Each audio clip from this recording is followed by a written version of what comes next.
This prisoner's having a fit. Ambulance, yeah. He was arrested for violence and now he's completely out of it. Under a doctor's supervision, he's being restrained so he can't hurt himself or anyone else.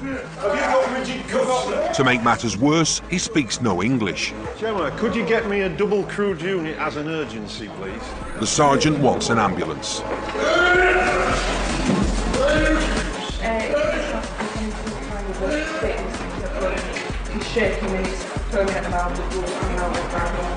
When he was charged, he was sweating and shaking, which are signs of alcohol withdrawal. One man has brought every custody officer to their knees.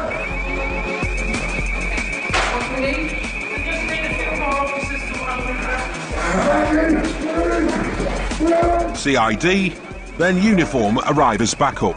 This guy's built like one of the entries to World's Strongest Man. He's had a fit, panicking.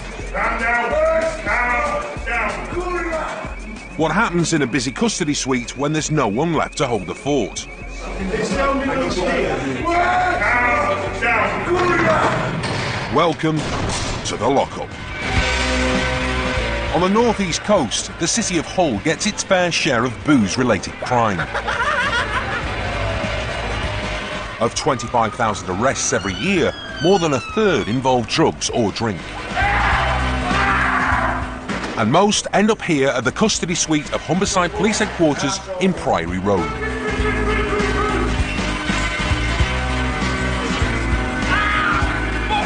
The man in charge is Sergeant Pete Swan. You had your say. I don't want to listen to you either. That's why you're going to a cell. He leads a team whose job it is to look after everyone, no matter how drunk they may be. We're cool.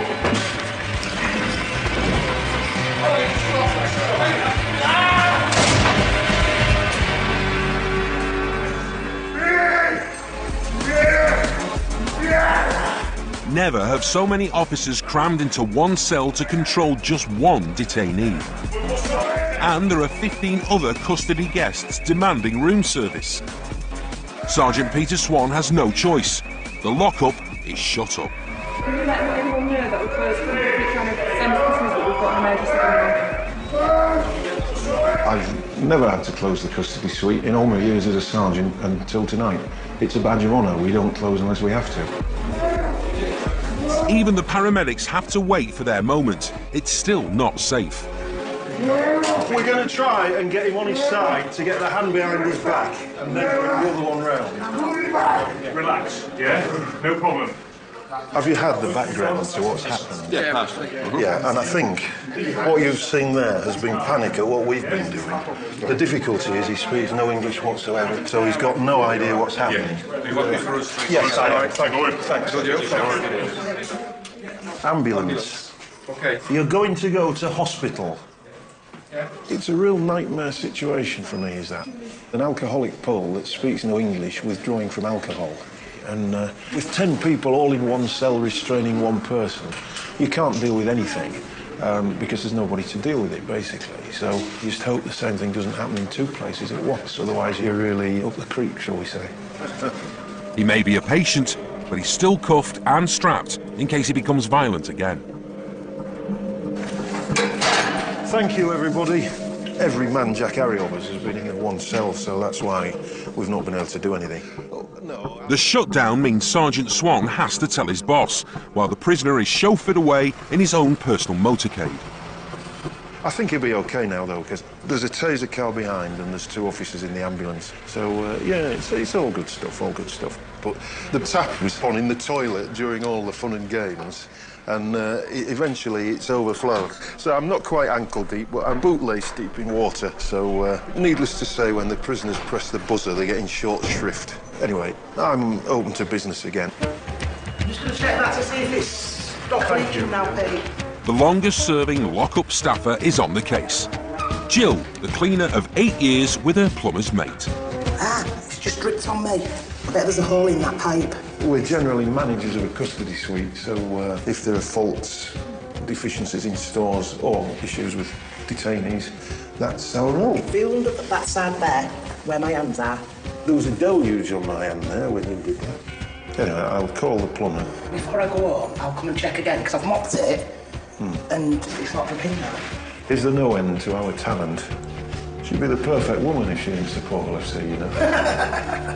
He's lovely, he's Swanee. We have a bit of banter because we support different rugby teams, so we do have banter, big style. All friendly, nice banter though. The next customer through the doors is up from London for a mate's birthday party. Have you been in custody before? Yes. Yes. Brief circumstances, please. He was seen urinating in the street.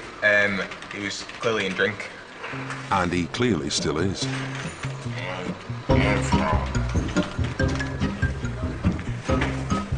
Sorry. Yeah. What's your surname? Gomez Mendes, so double barrel. Do you want to spell it for me? Yeah. G-O-M-E-Z hyphen. That's one barrel. Yeah. M for Mullard. November. E for Echo. N for November. D for December. O for October. So I've got G-I-M-E-Z hyphen M-E-N-D-O. Yeah. So that's clear then. Are you working at the moment, Ricardo? Yeah. What do you do? Investment broker. Restaurant? No. No. Investment Yeah. broker. Ah, right. I ain't got investment broker. What sort of line of work is it? Where do you? Is it? Estate agent. Is it in a bank? Is it? What is it? Estate agent. Estate agent. Try that. Ricardo has an international portfolio. You speak any foreign languages? I do. What do you speak? Spanish, Yeah. Japanese, Yeah. Italian, Yeah. Is that it? Mandarin, Mandarin. Yeah. Any more? and that's it. That's it. Yeah. That's enough, isn't it? What size shoe do you take? 7.5, but I'll always buy 8. 7.5, but you always buy 8. Okay. Easy. I really need 4. You what? I need to pass win. You need to pass wins. You need to let it go, Just don't.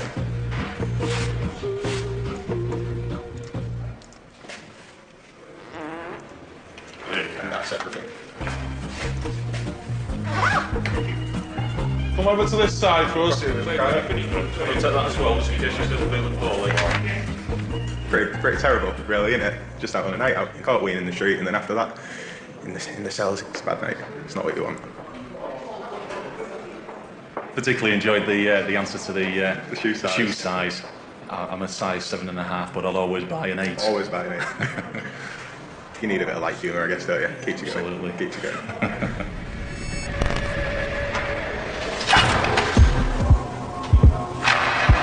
At check-in, another victim of booze is on the way. 1, 2, 3, 4, 5 times 2010. The list of previous offences goes on and on. Once last year. Criminal damage. Public nuisance. DP has contacted police on 999 system as she wanted a lift from one address to another. It's no surprise she's been given an ASBO to stop her being a nuisance. Her ASBO states she cannot call the ambulance service unless a genuine emergency. DP has called 999 and then declined ambulance services when they attempt. And this is her second arrest for antisocial behaviour in the last 24 hours.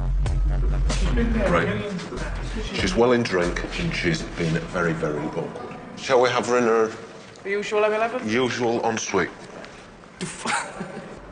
Gonna pull you back. Yvonne Jones has cerebral palsy and uses a wheelchair. Hello. Welcome. Okay with your legs down? So circumstances. She lives in a block of flats. She has an ASBO which states that she can't cause disturbance to the neighbours across the way. She's been banging on the door, shouting and swearing at the neighbours. Arresting officer? Myself, 224. Hey you, 2224. Hey, I'm strong and there's no way that you're gonna get away with this. And I will take her with you. Because you're not going to hear. Yvonne, have you had any alcohol, Yvonne, or any drugs today? Yes, I've had alcohol, yes. Roughly how much? Which is a legal substance. Yeah, it's still legal as far as I'm aware. The money, yeah. How much have you had today? 2 cans, yeah. Strong beer. 2 cans of strong beer. OK, thank you. I've been dealing with this lady for the best part of 10.5 years. I cannot explain to you how many man hours, how many police hours, how many emergency services phone call hours she's actually taken of our time. Right, there you go. Stuart Constable has also met her many times. Right. OK. All right. It looks awful. No, she's in a wheelchair, and when she does come into custody, she refuses to move, and also she's difficult to the point of being obstructive. Hey, Yvonne. How are you doing? How are you doing? I'm giving you paracetamol. Yvonne is well known to the custody nurses. She comes across as genuine, but she also comes across as attention-seeking. She's quite bright, and I believe she's well aware of the consequences of her actions, and she knows when she phones 999 that there's a good possibility she will end up back in custody. But while she's here, she's got a lot of attention, she's got people looking after her, which I believe is the underlying motive of why she makes these phone calls. We've had her going up and down the street in drink, in a wheelchair, kicking off wing mirrors of cars, etc., causing criminal damage. A few years back, she actually sat in a wheelchair, threw a piece of her own faeces at me, believe it or not, and hit me with a footplate of a wheelchair, and then promptly got up and walked away. This is something she obviously plays on. Only yesterday, Yvonne was in for abusing the 999 system again. And that wasn't the only trouble she caused. Well, she's claiming that she's taken an overdose of ibuprofen. Marvellous. You know, when she told us, she laughed. And we went and looked, and there's only 2 missing from the blister pack. I know, but I've explained that. We can't afford to take any chances. She knows the scope option and we can't deviate from it. The police escorted Yvonne to hospital, but when she got there, she had second thoughts. Yvonne's had a change of heart and decided to tell the truth. She's told the nurses that she just wants to be dealt with now, and she's not taking any tablets at all. So on that basis, they've discharged her. Only 24 hours later, and Yvonne's back in for harassing her neighbours, another breach of her ASBO. What criminal offence have I done? I've not stolen a bag of anybody. I've not hurt anybody. In fact, it's ironic. I'm 2 weeks up the diploma in counselling, and I'm a quarter way through a degree in sociology. So I like people. Domestic violence is often the result of over-drinking. Kerry Taylor and her partner were on the lash until she reported him for attacking her. Sunday, Kerry. Evening, Kerry. Have you been in custody before? But now Kerry's been arrested for attacking the police. We attended in relation to a domestic incident, and so I tried to move her out of the way. She's punched me in the arm. So she was restrained and arrested. Yes, she did. That's a lie. It's not a lie. That's a lie. That is not a lie. There was a report of a domestic incident, so we attended to make an arrest, and at that point, the alleged victim didn't want us to make that arrest, I think. Within the melee, a police officer was assaulted by the victim, so the offender was arrested, and so was the victim for assault police. Right, what injuries have you got? Then. Right, I'll put them down. And that. You're right. All right, so we will investigate that matter, and then you'll be interviewed. Detective Coupland is on the case of the victim who phoned up the police but was brought in as the attacker. Tell us what went on. Right. Sat watching TV, as you do. Knock at the door, let him in. What have they said to you when they've arrived? Is he here? So I said no. Said we can hear him. I said, all right then, so what? And when you're referring to is he here, presumably you're referring to Peter. But they did find Peter, her boyfriend of 20 years, and nicked him too. Mr. Webster, you've been arrested for an alleged assault on your partner or former partner, so I'm authorising your detention here while we investigate that. He's also been attacked by his own dog. A dog was set loose presumably with the intention of biting police officers, but it decided it would bite anybody, and it actually bit the alleged offender. So there was now an angry victim, angry offender, angry dog, and astonished police. And then starts running around my house like psychos. With that, a little staffy starts ragging on Peter's foot. This officer's account does mention the little staffy. Peter made a reference that he would get the dog off in his own way. He would, but they had his fucking hands pushed so far up his head, even God himself wouldn't have been able to move. Fair enough. I'm going to just pull you. Do you want to show my colleague? Yeah. He's got a few. Oh, is that from the dog? Well, it's either that or one of your dog biting me. Yeah, right. I'm not a biter, so more of a lover. Peter's not smitten, he's bitten. Now there's blood pissing out all over the floor. So I stood up to go stop the dog, and she grabbed my arm, twisted it round, and then pushed me head like that on the cardboard unit, hence this. Okay. Which police officer was that? Ugly looking bird, about here. Dad, gingery, reddy, brown, and she wears too much makeup. No. Any special diet needs? Yeah, I eat steak every meal. Right. Did you hit her at any point? No. Violence isn't my thing. She said that you raised your right arm, drew it back slightly, and punched her in the left bicep. Can you remember doing that? Well, I tell you what, I've read some fairy tales in all my life, but that takes the biscuit.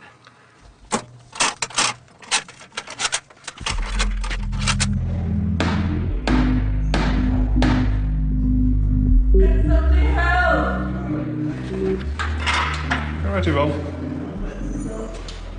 Okay.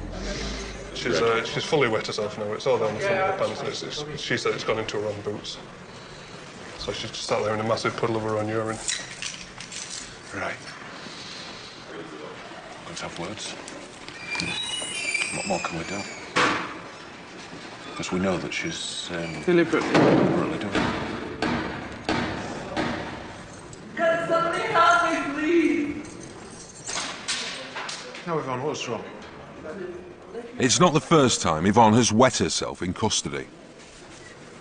Well, why don't you get that wet stuff off? I've given you a boiler soap there to get into. You've got some new, clean clothes, basically, to get into. Yvonne, I know that you're not that disabled. I don't know where you're getting it from. I'm getting it from the medical professional who've looked after you before. I'm in an electric wheelchair 24/7. I really do. You are capable. You're capable of dressing yourself. I can't even get over to the boiler thing. Well, you got over before, didn't you?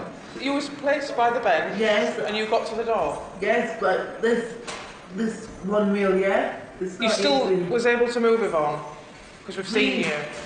You're going to have to help yourself.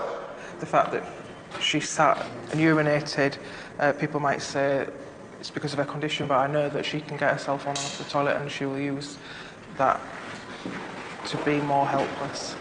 But it just seemed very harsh.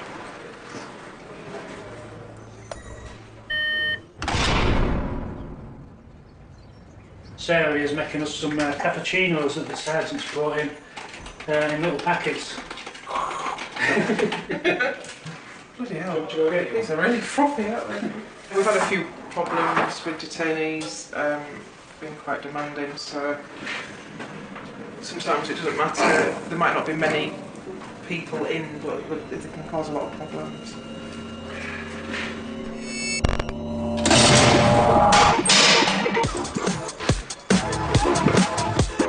The party goes on. This boozer's been bounced for stealing a handbag at a 21st birthday bash. Samantha McLean was grabbed by the boyfriend of the bag's owner. Okay, Samantha, everybody that comes into custody has to go through a risk assessment so that whilst you're here we can look after you. Yes. Set questions that I ask everybody. Have you had any alcohol or drugs in the past 24 hours? I've had alcohol. What alcohol have you had? A lot of drinks. What, have you got any money? We have, yes. Yeah, I've got some money. We've got 2 20s and 3 10s, but we're seizing those. Why? There's evidence to either prove or disprove your innocence or guilt. It's a lot of shit. afternoon. I came out with that money. I got robbed by my throat by some stranger. Okay, Sam, you are 18 years old or older and have been arrested for a trigger offence, namely theft. Yes. IPC 123. We're now going to ask you to provide a sample of saliva for testing in accordance with the Police and Criminal Evidence Act 1984. Yes. The purpose of the test is to find out whether you have the evidence of the presence of crack cocaine or heroin in your body. Yes. If the result of the test is positive, you may be required to attend an initial and a follow-up assessment with the drugs worker and to remain for its duration. Just do my spit test. I don't need a lawyer. I'm innocent and they're going to see that. Samantha, I need you around here, please. Just take a seat on that grid here. We drugs test everyone arrested for offences like theft because there's always a suspicion that they're stealing to fund a drug habit. There's going to be quite a bright light. I just need you to swing round and look into camera for me. I haven't stolen anything and I just got fucking... Samantha, don't talk about the offence. Okay, well, I don't take drugs, I don't steal. I've had a very good night tonight apart from getting arrested. Have you ever done a drugs test before? Yeah. Yeah, so if I give you that, if you put that in your mouth for me. I need your fingers on there for me. Oh, I've got 2 babies at home. I'm still just thinking about them now. Doing this shit makes me want to cry. I don't cry. I would never say you're befriending them, but building a rapport so that you're not fighting with them, I think, is fairly important. I mean, you don't want to be on the floor fighting with them to get their fingerprints, which we are legally allowed to do. It's much easier to have a bit of a laugh if they're willing to have a laugh and proceed from there. I'm going to find out that I am right and they are wrong. They're going to let me go. So Samantha, you've tested negative.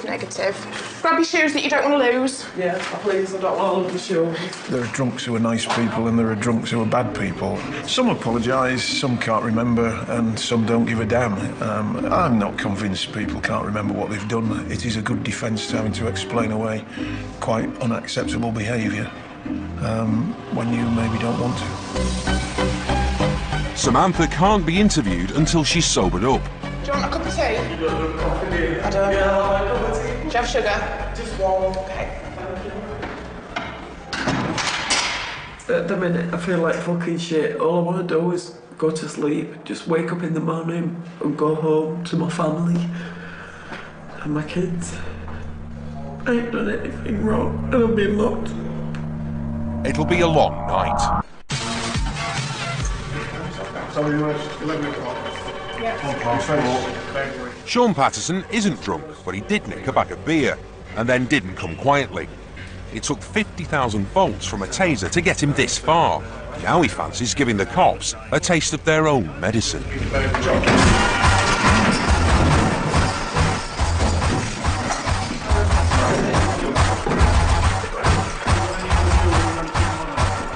He came in on suspicion of burglary and criminal damage, but the charge sheet is growing by the minute. He decided to try and kick one of the arresting officers. Got to say, one of the more pathetic attempts at assaulting one of my colleagues, and within the cell was his clothing being removed in order that it could be searched. And then coincidentally it's been seized because he was arrested at the scene of a burglary, so forensic transfers mean that the clothing itself is evidence of the offence.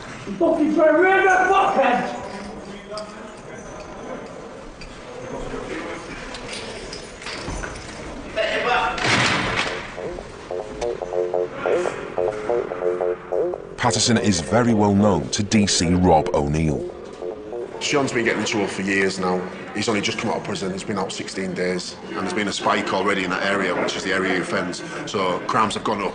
This particular crime of choice has gone up since he's been out, and it was the same last time, and then when he got sentenced last time, crime went down, virtually stopped. And what did he steal this time?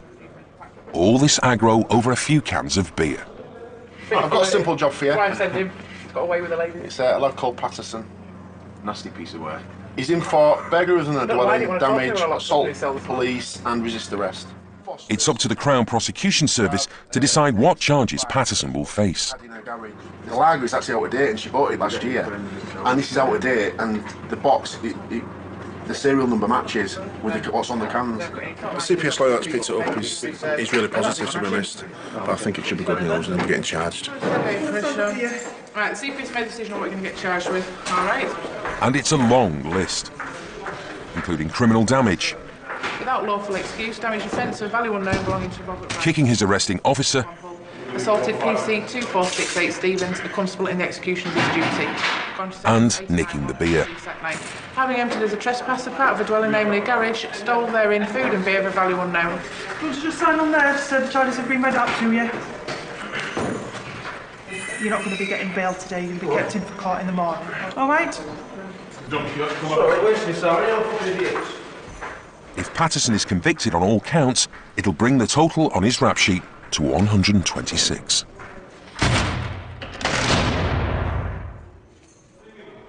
Finally, peace returns to Priory Road.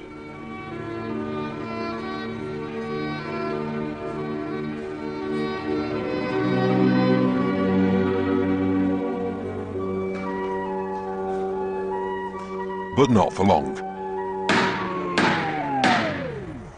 Yvonne has managed to change into dry clothes, and she's managed to dismantle her wheelchair. What are you doing with that? I was buying to get some energy calls. I can't get to the... Listen, you can get I some. said I can't get up. Listen, I think we've been more than reasonable with you. I don't think so. No, because I know that you've got enough power in your top half to pull yourself up. I've not got enough power in my top half to pull myself up. I've got to post in my right side. You can actually walk as well, can't you? No, I For a can't limited actually player. walk. No, I wish I could. Let's see how you get on. No. Yes. You're being difficult for difficult's sake, aren't you? Please. Cyanide. Yvonne insists she can't get out of the chair unaided, but the camera never lies.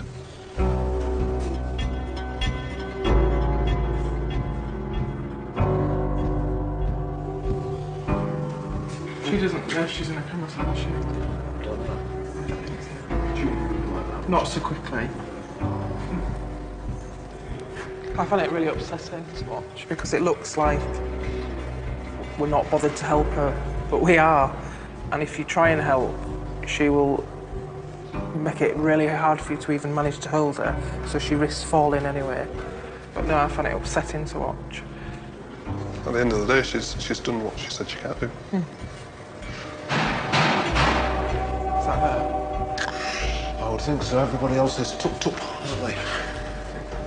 Wish I was.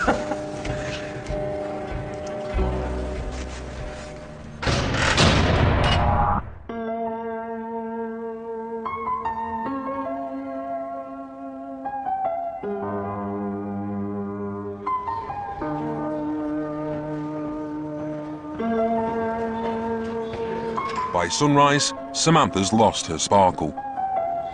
It was horrible, cold, noisy, you can't go to sleep, and then when you do go to sleep, you've got somebody opening your door, like to check see if you're still alive and that. I suppose it's a job, but yeah, it wasn't very nice. She's still denying she's nicked a handbag. I hope they do check the CCTV footage themselves, and then they might see it in me who did it. They might see the real person who took it. But they are checking the CCTV. There's the pink bag. There's Samantha. And there goes the bag with Samantha.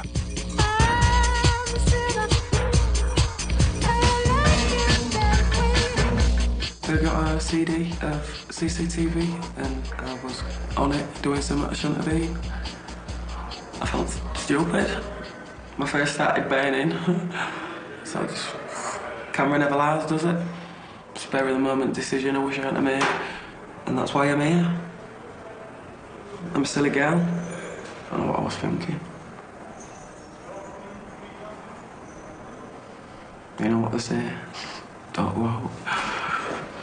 It's in the bag. 12 months conditional discharge and £50 to the victim. There you go, room service. Cheers. Well, you don't get this at home. All right.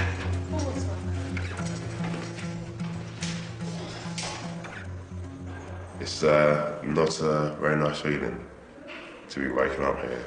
We came up here about 9, 10 o'clock last night, checked into the hotel, started pre-drinking at the hotel, and then literally just don't remember anything from 12 o'clock onwards.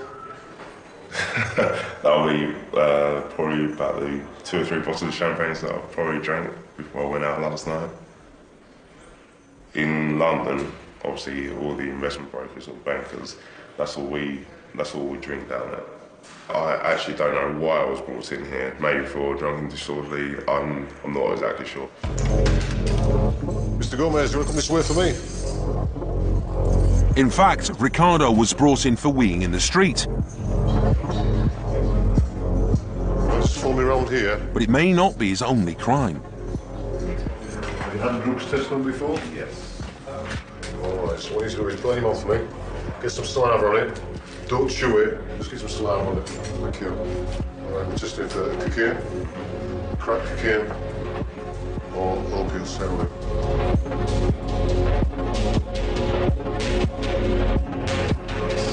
So much of it is a blur. It's unbelievable. Knowing that I won't be pre-drinking like that ever again. Do you use any cocaine at all? When I was 18, before I tried it. Right, why I say that is because it's come back positive. Okay. For cocaine.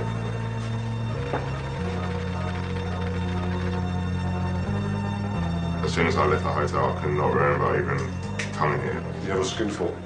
You might want to put it that way, yeah. But you can't remember what you did? No. Where you go to? Alright. So what that basically means is you've got to see a drugs worker while you're here. Right? As long as you agree to see the drugs worker while you're here, no further action on it. It's like half an hour. Yeah. Alright.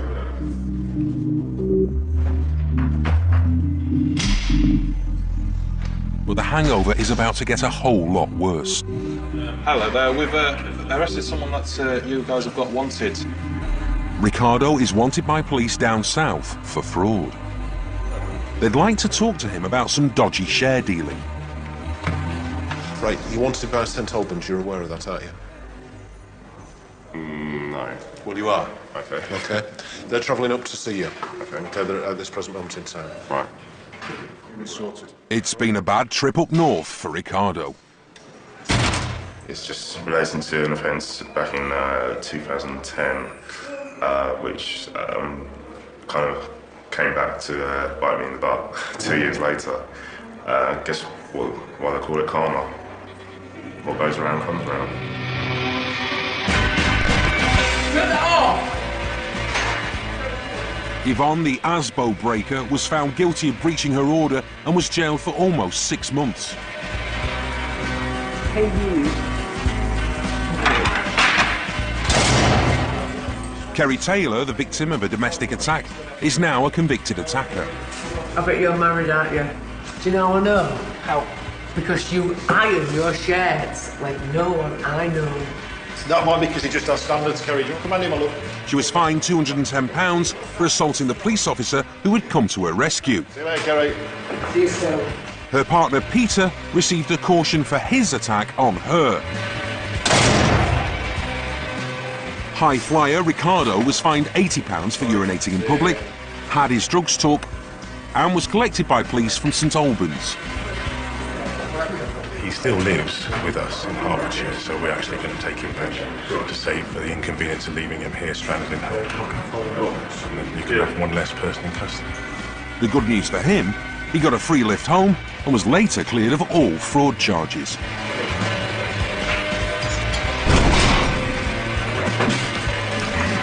The beer burglar who kicked off got 6 months for his troubles. Convictions for assault, criminal damage and burglary did indeed bring his grand total to 126.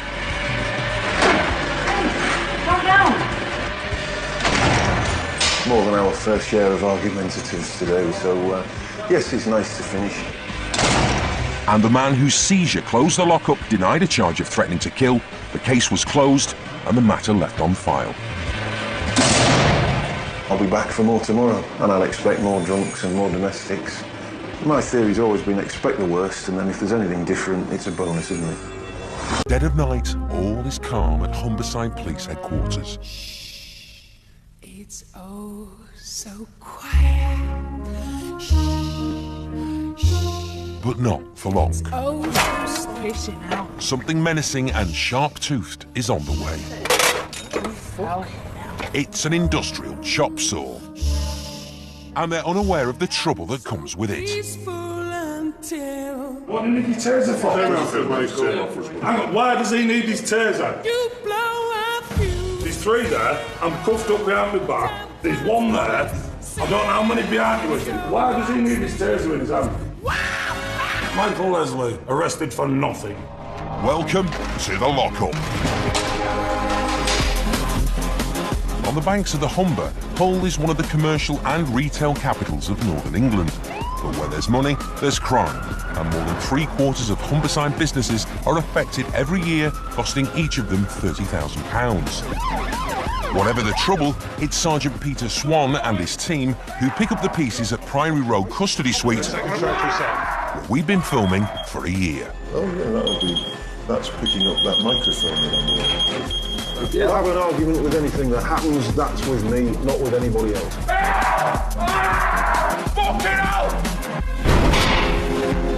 Look at me, I'm 5'10", and you can't put me down. He's got a taser. Fuck me. The first customer of the night, accused of nicking that industrial saw from a business, has got real attitude. Can you answer that? Why does he need the taser? Because you've been violent and he's going to use it on you if you are in here. Hang on, behave. When arrested, Michael Cox was so angry, the police threatened to taser him with 50,000 volts. Listen to you. Yes, I am listening to me, and in a minute you will, and if you don't, I don't care, but here's what's happening. I'm authorising your detention here for burglary. We'll find out what you need. You're talking over me. I am, because I talk, you listen, I don't listen to you. Do we think this guy doesn't want to play? Are we in Colombia? Well, we've been through those questions. Let's go through the questions then. You will then speak to a nurse if necessary. Question away. But you don't make demands of us. Question away. We assess your needs. Question I'll away. leave you with this You're officer. not important, you know, buddy. Do you understand? Question away, and I will answer. Good stuff. Over to you. You can only take so much of people shouting and cursing at you and your staff. And I'm not having people coming in here and laying the law down like that. But Mr. Cox has more questions than answers. And is there any chance you could answer me? Why is that still stood behind me with a fucking taser? Is there any need? Come on, Michael, let's go down to the side. Well, there ain't no need, is there? Turn this way for a 2, Come on. 4. He will stand there till I tell him to go away, and I haven't yet. That's why he stood there. Oh, that's why you're a Yeah, we all are. You just kick your shoes off before you go in for me. Well, I think he's claiming that he found stolen property and wanted to return it to its due owners via the police. Unfortunately, our staff found him and assumed he had stolen it. I'm assuming that as well. I think he's banged to rights and he's just upset with himself for being so stupid. It's not something that you would be nipping and borrowing your neighbour or whatever. It's an industrial saw. It's not something that a general member of the public would have on them at 2 o'clock in the morning. Don't be fat with some with a fucking taser, innit? I guess he doesn't want tasers. It's an attempted theft that's brought the next man in, but he too thinks he's done nothing wrong. Well then, mate. All right. You expected to be here tonight, did you? No. Okay, time of the arrest for me, please. 23:40. Right, what we're doing is I'll wait with these officers. Stephen Coupland surprised a thief trying to break into one of his company vans with a crowbar. Now the brief circumstances for me, please. Yeah, gentleman's disturbed a male breaking into his motor vehicle. Subsequently detained him, and during that detention had some sort of fight with him and allegedly assaulted him. Any offence? Section 18 wounding assault.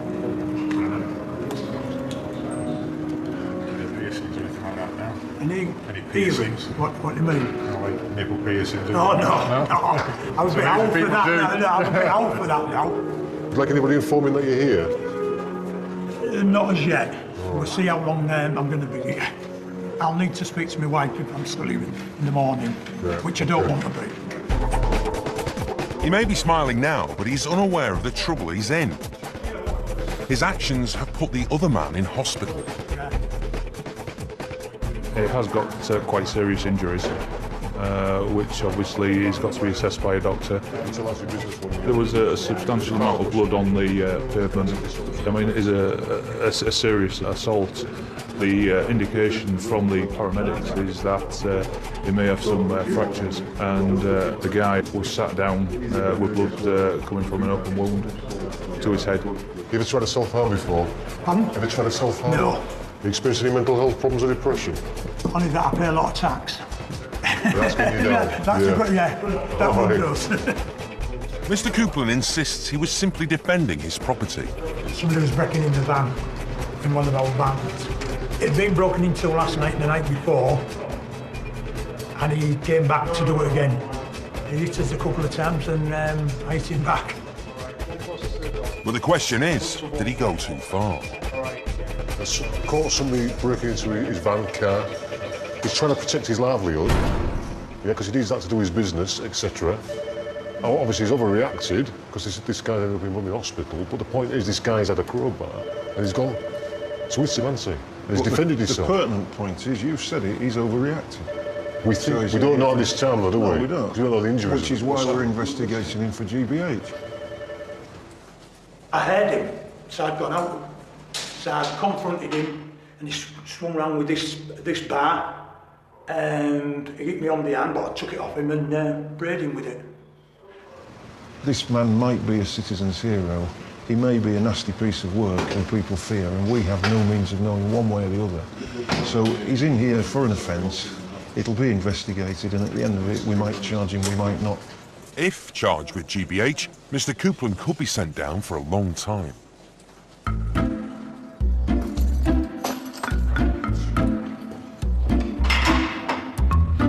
Would you like something to eat? I've got a lasagna, a shepherd's pie, or a vegetable chicken curry. Okay, no problem. It's dinner time at Priory Road, which gives Sergeant Swan a chance to wax lyrical on his pet subject. I have a retired racing greyhound, and they're beautiful pets. And they're also badly abused sometimes, looking for really good homes. So it's really my attempt to bring it to people's attention that they're big beasts that don't need a lot of exercise. They sleep for most of the day. With a greyhound, you get what you expect, a fast-running, gentle beast. You've just been on about 10 minutes about greyhounds there, haven't you? Yeah, but 10 minutes of good value.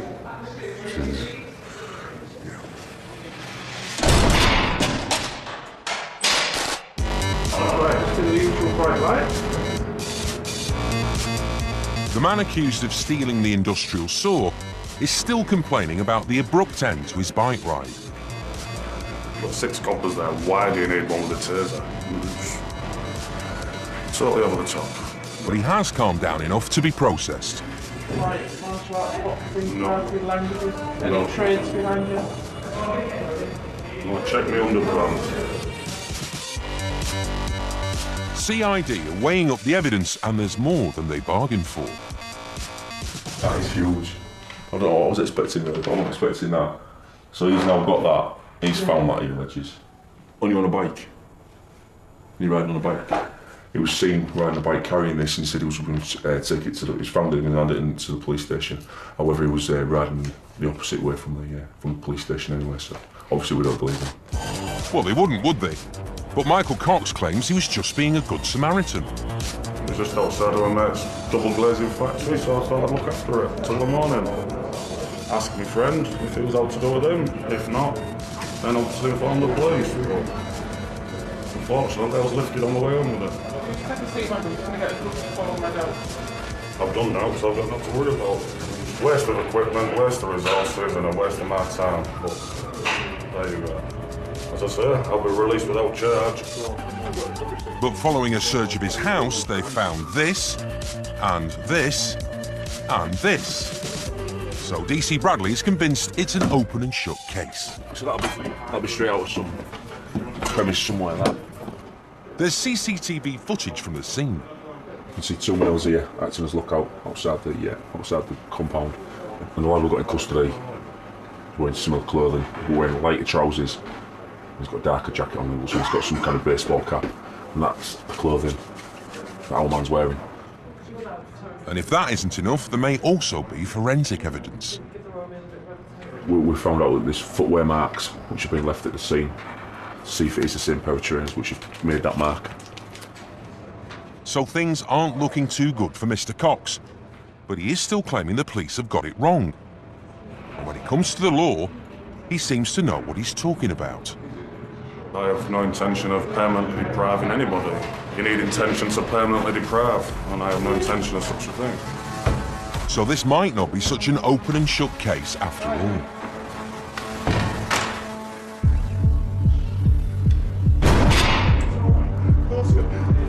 The next customer through the door isn't so coherent. He's talking but making no sense. Don't say this down. Don't say this. Don't say this down. It was Nick Robinson, BBC 3. Nicholas Robinson has been drinking all day. My name's Nick Robinson, and I'm on as fuck. I've got all coppers and bastards.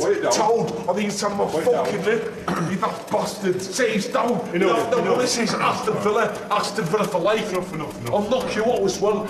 If he ranks my ankle, fuck you. 1 in 3 detainees are under the influence of booze or drugs. Get off my fucking wrist. You're taking the track to yourself. Yeah. This one's so aggressive he can't be dealt with until he's sobered up. What's your name? It's just standard procedure, just getting them in the cells, just make sure it's safe for their benefit, really. It looks a bit oppressive, but it's not. It's merely keeping it so they're safe and don't injure themselves. Drink makes people behave like violent oafs on occasions. And that's why we leave them as long as we can to sober up, because they're different people when they're sober to when they're drunk.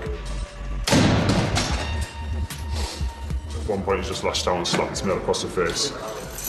He then started throwing punches round and about in the pub. All right. Good lad. He's got a major issue with alcohol, that's the main thing.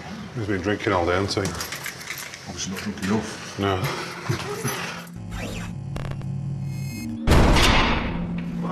It looks like booze is also the cause of this young lad's problems. He's 17 and so out of it he doesn't know where he is. Offence, please. Criminal damage. His parents called the police after he chucked a wheelbarrow into a neighbour's garden. He's one of 250,000 youngsters who find themselves in the UK's lockups every year. Take some deep breaths, get himself down. We got to the address, the lad went out the back door, was jumping over fences. They followed him over the fences and detained him. He was calm at first, and then he started getting a bit agitated. He started trying to run away and kick off and lash out at us. So we put fast straps on his upper body, his knees and his ankles just to calm him down. It's his first time in custody. He's covered in scratches from the chase, but so spaced out he can barely sign his name.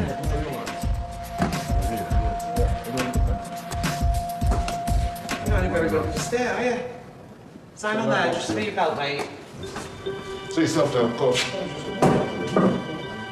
So just how drunk is he? Nice deep breath and blow. Go on, keep going. Keep going, keep going. Well done. Smashing. So we nice. What of effort there. In through your nose, out through your mouth. The breathalyzer reveals it's not drink that's to blame. Right, what else have you taken? Why? Because it's important that I know. You've had more than Stella. They're worried he may be hiding something. He might not have slept for a week, and he's now not under the influence of any drugs anymore, and just completely knackered. Not knowing the cause means the risks increased. So he's placed on regular watch. Arrested for attacking a man trying to break into his van, Stephen Coupland's been in the cells overnight and is now a little frustrated. They told me I would be out very early this morning and it hasn't materialised. They must be seeking more evidence or whatever.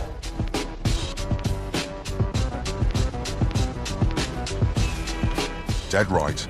The investigation is gathering pace. Scenes of crime, Mike Ashford. Hull's answer to CSI is on the case. I found some, what looks like blood on the wall. There could be traces of blood still in the crack where it's gone down, so I've taken some swabs just to see if I can gather some of that evidence. It may be lost, it may be not. I found 2 bits of plastic on the floor that could be off clothing, off a buckle or something, I'm not sure. And there's also a cigarette in near the gate which I'll have for DNA as well. The van's soaking wet, so I've arranged for it to be recovered. If you had had fingerprints around the lock where he's tried to get into it, it will need recovering to be dried out for a later fingerprint exam. It's got extensive, well, quite bad damage to both front door handles. Aluminium chrome shroud around the sliding door has all been bent back as well. Okie doke. Well, I hope you'll see to me within a couple of hours, because I've got staff in mourning to get to jobs, and they won't understand what's happened. Coupland's interview will be crucial, but before it can happen, his solicitor needs to be fully briefed. DC Kirsta Wood is the investigating officer. Right, I've prepared a disclosure document for you if you want to have a read through, and I'll answer any questions I can for you, if you would. How is the alleged victim? We've just received a telephone call from the sergeant to say that he will be going into surgery, but we don't know exactly what the nature of that injury is. We believe it's to his ear and to his hand. But we're still talking about wounding. Yes. Reason for his arrest for wounding. The nature of the injuries would suggest more of a wounding than an ABH. Okay. Offences of wounding are much more serious. One of the worst is GBH, for which Mr. Coupland could get life. If I hadn't hit him, it would have been me. He has instigated the matter with swinging for me with this bar. I'll have to wait for the outcome, won't I hope to get off with a caution.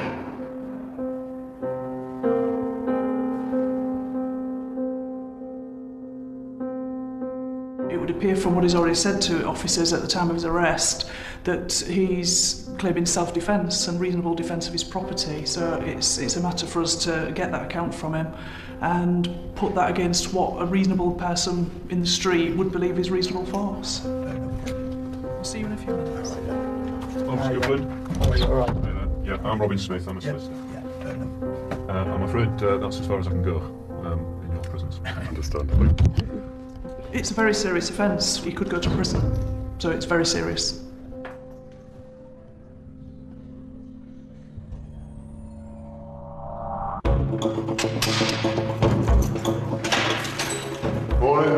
The 17-year-old wheelbarrow thrower is starting to cause real concern.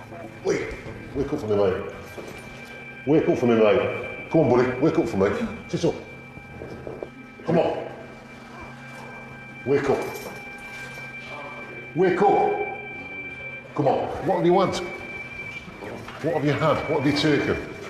With the lad so difficult to rouse, the nurse is called. Come on, mate, so you can stand up. Come on. Come on, stand up for me. Stand up. Have you on drugs or something? Eh? Come on, stand up. I've been in there and he's very, very hard to rouse and wake up. Come on then, buddy, this way. Come on. We don't know what he's taken. He hasn't had much alcohol in his system, but it's pointing out he could have taken some type of drug. Now sit down on this grey chair for me, and nurse is going to have a word here, find out what's going on. Right. So what have you had? Oh, no. Well, you must know. No. What's making you like this, then? Pardon? Were you normally like this? Right, look at me. Look at my finger.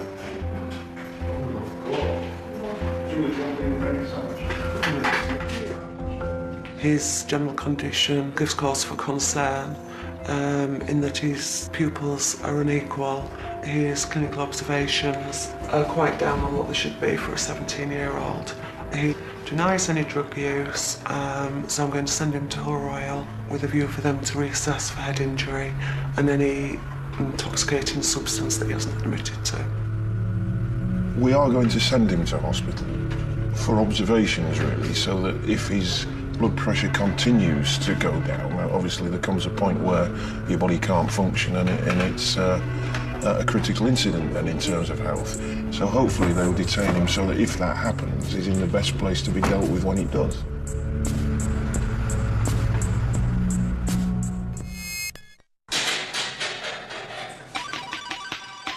So you're 14. Were you born in Hull? Yeah. Have you been arrested before? Yeah. At 14, this lad's even younger than the wheelbarrow thrower. So young, he's brought his mum with him. But it's not drink or drugs, just messing about that's got him banged up. Time of arrest? 0920. And the circumstances? Circumstances, there's 2 separate incidents. One, he's been seen to ride a mini motor near to his home address, causing harassment and alarm of distress. And then the second one is he was on top of the Long Hill Link-Up Trust on Shannon Road on the roof, again causing distress to the people working there. This is what people say. Yeah. Obviously the grounds for my arrest though, isn't it? Yeah. As well as riding his mini moto, the lad's been seen shouting and swearing from a rooftop. And with that sort of behaviour, like most juveniles with ASBOs, he's broken the rules. Would we be out before quarter past 3? I would think so. Just hang on to that because you'll need to wear it when you go into the cell, OK? This young hoodie could be trouble in the making. We've known Mark since the age of about 10 or even before. We've just had a long conversation with him in the car on the way here. Hopefully it gets through. It does get through to some people, but others go the other way and lead the life of crime. How many times have you been in here now? No, I don't count. About? Probably more times than you. You have to use the clocking on card, don't you? So you get sick of coming in here? Is that right? Yeah, because you get treated so good, don't you? Should be on bread and water. Like all over the place. You'd describe him if he lived in the area as a bloody nuisance, really, but nothing more. He's causing occupants and residents in the area quite a lot of annoyance, so we've stepped in to try and stop that. By imposing an antisocial behaviour order, which means he can be arrested every time he steps out of line. Do you want to stay for his photograph or not? He's so comfortable at Priory Road, he's happy for his mum to go outside for a fag. He's been through the system before and he was a cheeky chappy. So it was just a case of, he knows the system, he knows how we work in here. Look into the bad box, here we go. Don't look at me. He's just doing kids stuff really, driving on fields with motorbikes and that type of thing, which obviously is still breaking the law, but he wasn't what I would call a bad lad. Come on then, lad. And that can be an issue with ASBOs. Once you've got one, you can be pulled in for relatively minor things. All it takes is for someone to complain. I got arrested a couple of weeks ago for... They thought I was smashing a sign up outside the shop, but even the shop owner said it wasn't me, it was just the kid saying it was me. An ASBO can be a sledgehammer to crack a nut, where you have children engaged in activities that children just engage in, and we can criminalise a whole section of society in the years ahead. The law is an effective tool if used properly, but I think we often use them incorrectly.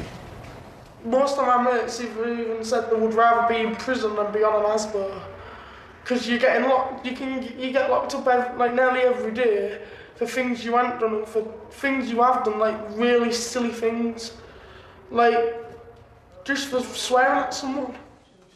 For now, he'll have to await his fate. Stephen Coupland's given his side of the story and has been told the man he assaulted needed surgery.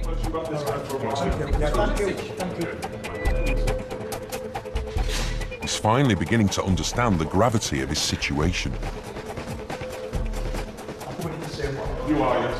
This is a hard-working family man, impeccable character. Over the previous 3 nights, or 2 nights, he's had attempts have been made to steal his van or steal items from his van. This is the 3rd consecutive night, and on this occasion, he effectively has caught somebody red-handed. You can only feel sorry for him, but he gave a good account of himself in an interview, and hopefully police will come to the right decision. They believe I've gone too far. I've gone further than self-defence. Do you agree with that? No, I don't, because if I hadn't have done that, he would have done the same to me. And he is Matthew Higgins. Matthew, I'm just going to book you in. Just released from hospital and in big trouble for taking a crowbar to Stephen Coupland's van. I had my back to him, trying to obviously break into his van, and then he hit me from behind. If I'd have seen him coming, I'd have run. You know what I mean? But I didn't even see him coming. And when I went down onto my knees, he carried on beating me over the head with a steel bar. Put my hand up to stop to like deflect it, and that's when he shattered my hand. Yeah. There's also a separate ear. My ear was hanging on by that much. Yeah. But where does the truth lie? With 36 convictions, including wounding and possession of a prohibited weapon, Mr. Higgins has a lot to lose. When the police turned up on the scene, they found me sat on the floor with my head between my hands, with my ear hanging off, yeah, blood gushing everywhere out of my head, yeah, and my hand totally smashed in. I'm black and blue from legs upwards, yeah. And this is the bloke who reckons that I attacked him. Yeah, he hasn't got a mark on his body. He's got a scratch that big. He couldn't have even got from shaving.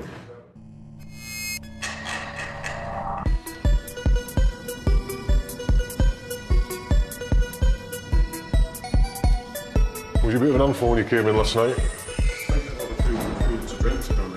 It's amazing what a night in the cells can do. The stroppy drunkard Nicholas Robinson is a new man. I've been arrested 3 times this year. It's all alcohol related. I was definitely drinking yesterday. I was with my girlfriend in Hotpole. That's pretty much all I can remember. I know I must have been it because my ear's swollen and the side of my head. If it was fighting, I look like I lost the fight, to be honest, with the size of my ear and my head. So I don't think I could have done anything really bad. I get drunk, I don't get violent, I go to sleep. The drink withdraws people's inhibitions and how you stop people doing that, if it wasn't the drink, it would probably be something else. If you just blow into that, I'll hold it, mate. You just blow into it, I'll tell you when to stop. Keep going. Lovely, thank you. It's still going up. Does it just say pissed? This is very drunk. Does it? It's 76. That's why I don't drive. 77, so you're still quite under the influence, mate. So I won't be able to interview you just yet. What time did you get arrested, do you know? No, I had been arrested. I got woke up by that lovely copper this morning. They wanted to give me a cuddle. 9:30, so you must have had a hell of a drink last night. Reckon? Yeah. You lose about 10 units an hour. You alcohol dependent? The drive is 35 units. I've been here, what? You're at 77 and you've been in for 12 hours. That means he was 6 times over the limit when he was arrested. Are you alcohol dependent? Do you drink every day? I do drink every day, yeah. You do? How long have you been alcohol dependent? A couple of years, 2, 3 years. Are you ever trying to have any help for that? Yeah, I'm registered with a company called Aquarius because I live in Birmingham, you see, money back, it's my birthday. I've got counsellors and things like that. So what do they do, try and wean you off it gradually then? A little bit. They've got the worst advice ever. They're like, oh, we wouldn't recommend you stop drinking just yet because you'll start having fits and stuff. And you can't, that's the worst thing you can do, you know. I'll keep drinking then. Yeah, but alcohol's different, you know, to drugs. Drugs, you can come off it straight away and you go through cold turkey. Yeah. But with alcohol, if you do that, your organs can shut down. Yeah. So they've got to wean you off it very, very gradual. So he's fallen off the wagon again, and he's still only 22. But he's not your usual drunk. I'm a successful young man. I'm the regional manager of my marketing company. Alcohol's an affect me one bit. In fact, sometimes when I'm sat there drinking, I have my best ideas. Well, the only thing that's dragging me back is the alcohol, but it's not really dragging me far. Is there anything else that I need to be aware of? Yes, I'd like an ensuite in my cell if that's possible. You're lucky, mate, because the one with the Xbox and everything else has been spoken for. Oh, is it? You're joking? So you're lucky on that one. So give me a signature on the pad for me then, please.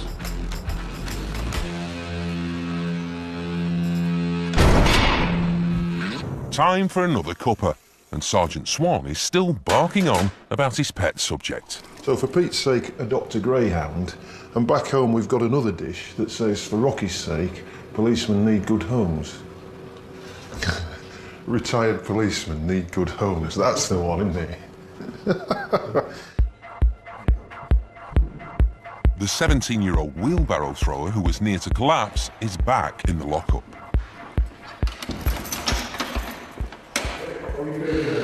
Moving a bit better. You spoke your beans, have you? No, let's just move this one for you. I'll tell you what, let's clean you up a little bit. The hospital discharged him because they decided he was under the influence of drugs and needed time to sleep it off. Just a little bit concerned with me, that's all, because you generally after a little while drowsiness and things like that starts to fall off, doesn't it? Well, it's not fall off at the minute. But the police aren't so sure. He may have banged his head running away from the arresting officers. Oh dear. Are you okay down there, fella? There's a doctor with you and I'm the police. Do you understand? We have somebody who isn't getting any better and we don't know why. His consciousness is about zero and he's incapable of sitting up and supporting himself and quite incapable of standing. And he also has slight bruising behind his ear. So there is a chance that it isn't actually any drug that's causing this. He may possibly have head injuries. So the doctor now is suggesting that they maybe do a CT scan because he wouldn't expect somebody to still be under the influence of drugs. Here's the ambulance service, please. I'm calling from Primary Police Station, the custody suite. With the possibility of a head injury, they're taking no risks. 2 hours after being discharged, he's going back to hospital. We're not doctors, so this just isn't the right place to have anybody where you're not at all certain as to what the symptoms are. But this isn't a get-out-of-jail-free card. He'll still have to answer for criminal damage, but only once he's recovered.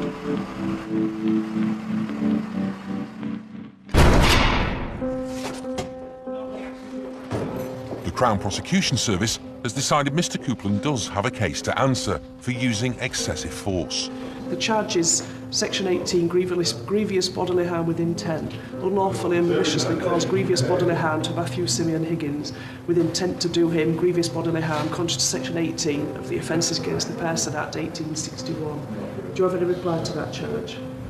Not guilty. But I didn't think I would be charged, actually. I didn't. And you didn't really, did you?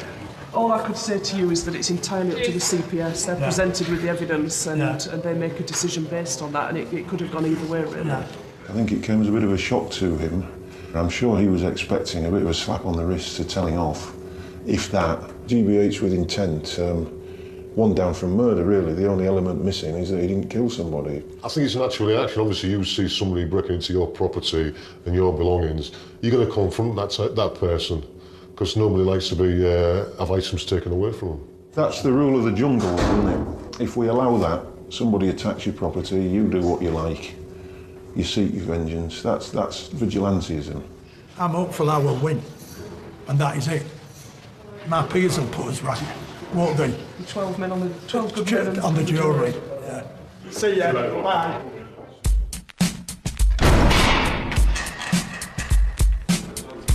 When Nicholas Robinson eventually sobered up enough to be dealt with, he was charged on 2 counts of common assault. Would you like to make any reply to those charges? You don't have to. He pleaded guilty and was given a 12-month conditional discharge. Okay, Mark, I'm going to charge you with the breach of ASBO. The 14-year-old boy admitted breaching his ASBO and got a 12-month youth rehabilitation order. Come on then, your taxi's waiting. I'd have to be a bit naive to say I don't expect to see him back again, because he's been through the custody system several times quite recently. But, you know, you can't write a 14-year-old child off at this stage, can you, really? Yeah, look at me, look at my finger. So what do you want? Oh, no. Well, you must know. No.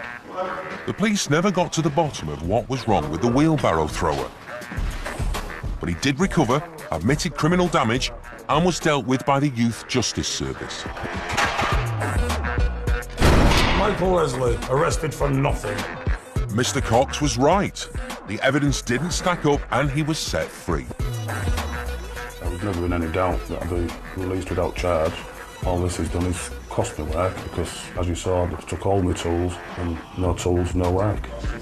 But that's the police for you. They're the one-track man.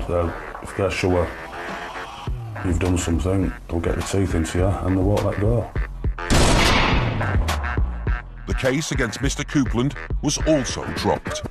It's got extensive, well, quite bad damage to both front door handles. The man who tried to break into his van refused to give evidence. Matthew Higgins was convicted of attempted theft and going equipped. He got a 3-month suspended prison sentence and had to pay Mr. Coupland £420 compensation. It was the right outcome. You should be able to protect your own gear, what I've worked for. What I was charged with, there was no way I went out intentionally to inflict the punishment that he got. He started it. He was the one with the crowbar. He got what he deserved. Sergeant Swan's shift is over, but like all good coppers, he's never off duty. Even the dog's worried. When he misbehaves, I just like to show him the other side so that he knows what's in store if he does it anymore, you see. So you learn your lesson, dog. Yes. Right, home time. Next time, the lockup becomes a kindergarten. How old are you? 15. Every year, 2,000 kids are banged up in Humberside. Right, a solicitor and a lawyer is basically someone that will come here to the police station and help you with the legal side of things, you know, all the law and stuff like that. And many of the adult guests are just big children. Look that way. Don't look like you're going to spit at me. Look at this. Look Calm yourself down. What are you doing? Calm yourself down. But the lockup is certainly no fit place for kids of any size.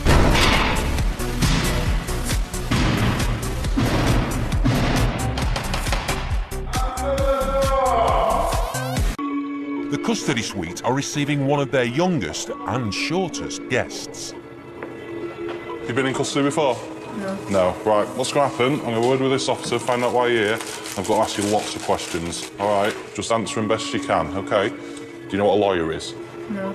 Right. A solicitor and a lawyer is basically someone that will come here to the police station and help you with the legal side of things, you know, all the law and stuff like that. Do you know how tall you are? No. No. You stand them up against the ruler when you get a second. Why don't you stand across this? 4'7"? The boy is 11 years old, but arrested for theft, he's treated like any grown-up. Young man, I'm going to authorise your detention here. Understand that? All right.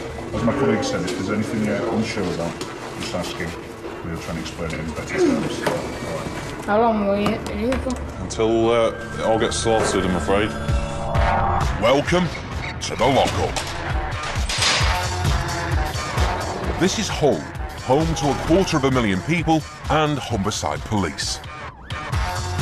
At police headquarters, the custody suite looks after 6,000 people every year. And amongst them are 600 children. And you do it at birth. 12. How old does that make you then? 12. The man in charge, Sergeant Rich West, knows the lockup is frightening, whatever your age. My 8-year-old's bigger than that lad that we've got in jail 1. Just think if she was in here. It's scary.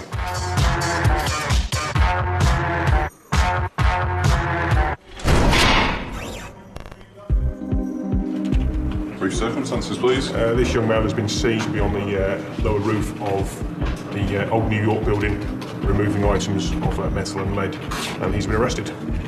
All right, can you give me a signature? Do you know what your signature is? No. Basically, if you can write your name, just to say that you've answered my questions, OK? Just write my name. Just write your name in that box. What's happening now? Go and sit in a cell. The officer will show you where the button is if you need any help. OK? I'll sort out what's happening going on.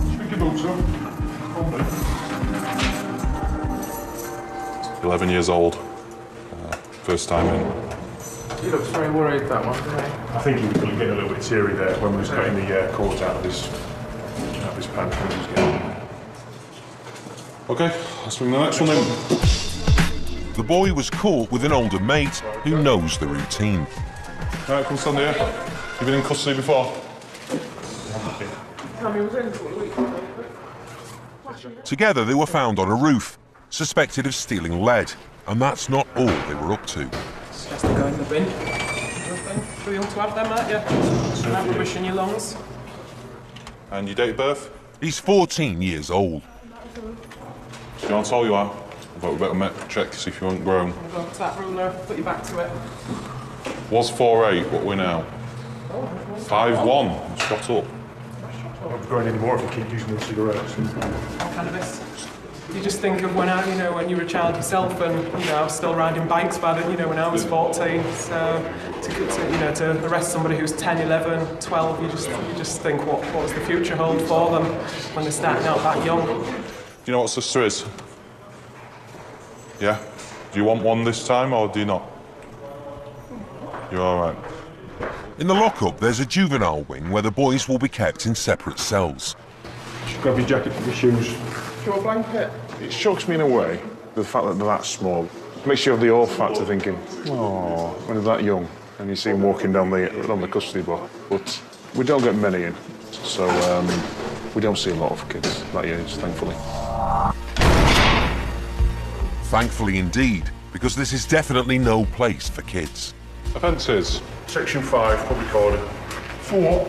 Hostile routine patrol. Came across this gentleman with his penis out, urinating in full view of oncoming traffic and members of the public. Not living up to his name is Ricky Love. Got out to speak to him, and before we could do checks, etc., the male's behaviour became very aggressive. And you was going to bat me. You was going to bat me. Made various threats to bite our nose off, etc., etc. All right. You're a fucking dog out there. We approached him, straight away began being verbally abusive and aggressive. We put the cuffs on him, he then became even more aggressive, started struggling with us. He was trying to spit at my colleague in the back of the car. Then it developed from there to where he was threatening to bite our noses off. I'm going to advise you right now, right that moment, none of that hit me. You better make sure that nothing like that ever happens again. Because I'm not like you, I'm not like you. Turn around. Listen. Spitting is an officer's nightmare because of the risk of infection. But I want your pie. Look at it. Look that way. Don't look like you're going to spit at me. Look at this. Look at Calm yourself down. What are you doing? Calm yourself down. You're only taking the trains. Right, look at you. Look at you. I'm not struggling. Don't give me an arm under that, did you? There you go, look. Go on, There you go. go. I can struggle. Ah, I'm fucking arms. Right, sit down then. I'm not, I can't. Gonna relax. Don't make any silly spitting More faces or cuts. noises. All right. And there you are. Put yourself out. Put your hands up there. Put your hands up there. Ricky. Is it Ricky or Richard? Right, put your hands up there. Keep them on there. There you go. Any middle Keep them names, on Ricky?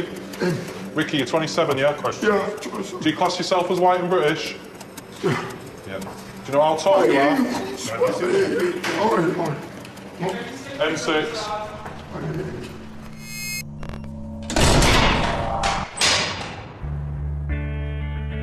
Two more kids have been arrested, this time on their way to school. Two juvie females come in for shop theft from St Stephen's. And one of them has kicked off. Let's have a look. One's attacking security. Matt, one up, please. Yeah, they've spoken to them, the officers, and they've kind of two sisters. It's the younger sister's first time in custody. And the brief circumstances, please? Police were called to by security staff reporting that two females had been attacking them after being detained for shop theft. When we attended, the two females initially refused to give us details, so in order to identify them, we've had to arrest them. So the issues of the shop theft? She's been seen to conceal a bandage. Can you take your hair grips out and I need your hair bubble out as well? Oh, no, my hair's next. Oh, no, but I need it. So you're just going to have to go for the wild look. I know how you feel, to be honest. I struggle with my fringe. Yeah, no, because I've got a lot.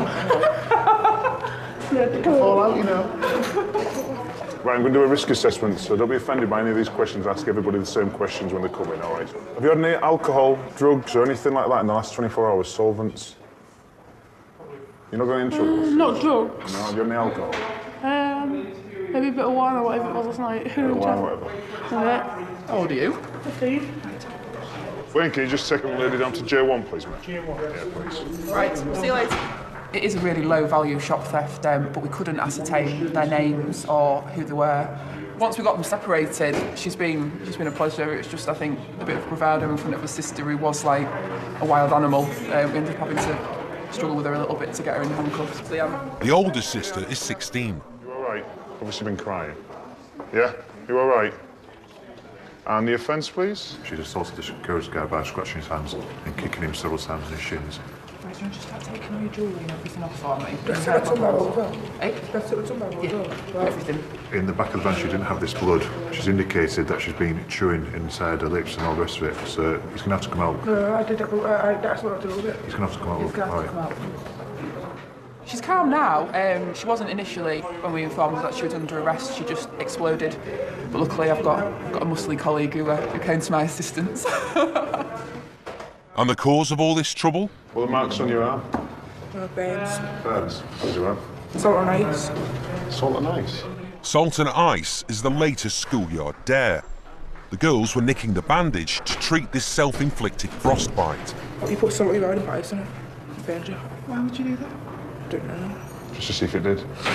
Difficult for us because we need to get past the custody side. When you're bringing in a child 15, 16 years old who are completely compliant, they'll be wondering why on earth you brought them to the custody suite when we could deal with them by means of triage, reprimand, caution, whatever. But we have to stress at scene, we're absolutely wild. Yeah, it was like Jekyll and Hyde, we had her up against the wall, didn't we, struggling to restrain her. She was just like a wild animal. Are you at work this morning? Time to call the girl's dad. Yeah, I've been arrested for suspicion of shop theft in town centre. Would you be available, sort of as and when we need you to come down? No, you're heading. You're quite welcome to do that. I don't know how long you might have to wait at the front desk, but you certainly can come down and you can have a chat with them at any point if you want to. Right, cheers now. Thanks. Right, bye. Inhale. Yeah. Right, just need to take your shoes off. Hold me notes. That's your mattress. I know you're not, but you can. It's better to sit on there than this half thing, isn't it? All right, if you need us, press this buzzer for anything like toilet or whatever you need to reach from. Just press that buzzer and we'll come down to you. All right? Sure? Well, the officers are going to go and get statements from the security staff, and then as soon as your dad gets here, we'll get to interview you. All right? When it's juveniles, there's two schools of thought. One, you can be real nasty to them to make sure they don't want to come back, or you can be nice to them. I think.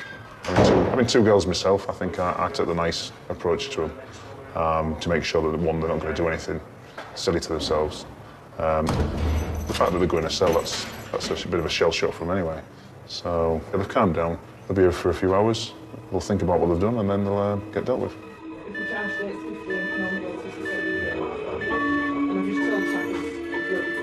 Who's buzzing? What number? The 11-year-old boy wants some attention. You all right? You sure? Is this your first time in custody? What do you think of it? Boring, isn't it? No tellies or PlayStations in here, isn't he? Once your dad gets here, what's he going to say? Kick your butt. Do you want a drink or anything? A cup of tea? You want sugar in it? Two. You understand what's happening to you? Get the water in case you want it later on. Don't you fall off that bench, you're not the biggest of lads, are you? Sometimes they come in and they're really like, yes, I'm in again. And they try and think the big I am. And it's a bit of a rado for them, really. Tell the mates that they'll be in custody. But these two, they do look a bit scared. But you want them to have a bit of a fear factor to try and put them off coming again. Now the older boy wants some attention too. Is that what you've rung the buzzer for me to take your code? Yeah. Right. I'm going to switch it off if you keep buzzing for no reason. It could just stay there until we do meals, alright? Do you know what you're rung the buzzer for, Sarge? I've finished. Oh, bless. Probably lonely, wants to talk to people. My 8-year-old's bigger than that lad that we've got in J1. Scary. Just think if she was in here. How old are you, Rich? You must be cracking on a bit. 29. What, again? You've been stuck on 29 for about the last 15 years, have you? It's going to be a long night if I say I'm over 40. Or is it the snow on the roof that makes you look older? The Queens have now got 6s, so...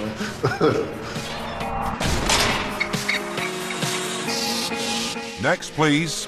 Right. Afternoon. Evening. You've been in custody before? Years and years ago. Right. Well, what I'm going to do... John Farrow has just ploughed into a parked car, but why he lost control is a mystery. And the circumstances, please. We had a report that a male had been seen driving in erratically and crashing into another vehicle. You know more than me. Witness spoke to him. He appeared to be under the influence of some sort of substance. How are you feeling at the moment? Different. Different. Have you consumed any alcohol or drugs in the last 24 hours? Yeah, I don't think I've had any drugs. You've had no drugs? Right. How much alcohol you had, roughly? That's what I'm on about. Last night... I've had about less than a bottle of wine last night. Last night? Yeah. Right, what about today? Have you had anything today? I've had nothing today. Right, and you've had no drugs in the last 24 hours? No. Well, something's making you slur a bit. I've had a wacky-backy. You've had a wacky-backy? When did you have your smoke blend? When was it? Well, you're up this morning. Right. Do you use drugs every day? Do you use wacky-backy every day? No. If I had the chance, I would, but I don't. Right then, I'm going to authorise your detention at the police station so we can secure and preserve evidence into the offence that you've been arrested for. All right? Have they done anything wrong yet, then? Can't say at the moment. Do you want a solicitor? What for? I don't think it'll make no difference, will it? Well, it's up to you. Yes or no? I'll think about it now. Okay. Right, you want to come over here then?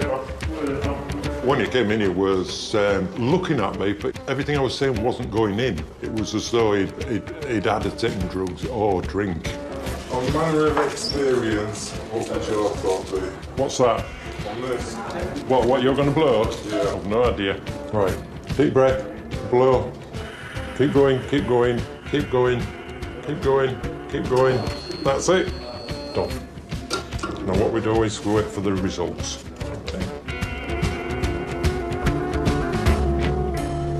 Zero. So it's nothing in my system at all? Yeah, whatever. If you've had some alcohol, it's out your system.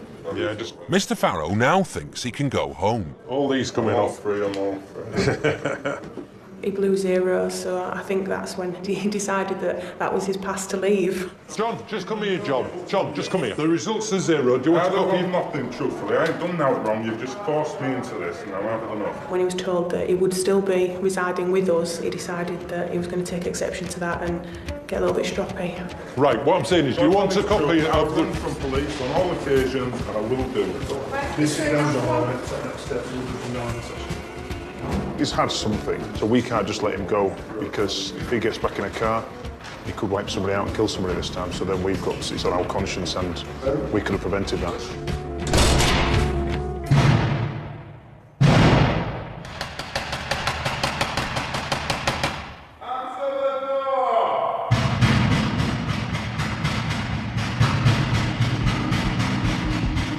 I've never been here before. I don't like it. I think it's scary. It makes me real angry. Just being boxed in a room on your own. That's what scared me. The girl's dad has arrived at reception and he's not happy. I mean, the way they're treating them kids, to me, it's a serious criminal, do they not? They do one mistake. It's a fair time to be done up like this. I'm just going to go and speak to the dad of the sisters that have come in. There's some question about his suitability for a panel. When kids are in custody, they need an appropriate adult to represent them. Normally, that's the parents, but not always. I'm Sergeant West, I'm the custody sergeant at the moment. I understand that there's some issue regards fingerprints and photographs. You're not? Right. I appreciate you've been in custody yourself before, is that right? Right. So you know that there's, by law, we can take the fingerprints by force if need be? Well, you're not being undone. Right. Why is that then? I won't allow it. Why? Just the man is, I won't allow it. But there's nothing in law that stops us from doing that. There's nothing from walking out of here, then, is he? Walk out by all means for me. What I can do then deem is that you're not appropriate to be an appropriate adult. You're not keeping them in. And then I can just get your offending team to do that on my behalf. You're not keeping them in. Okay, so are you happy for me to go and do the fingerprints and the DNA then? Whatever. Okay, so I'll go do that and I'll keep you updated once that's been done. The Youth Justice Service looks after kids in custody when an appropriate adult can't be found. Obviously, his concern is his children are in custody, which is understandable. Any parent whose children are in custody are normally quite apprehensive.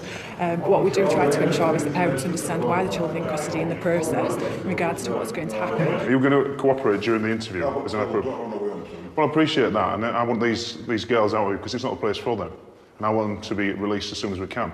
But I can't do that if I'm having little problems being chucked in the way, am I?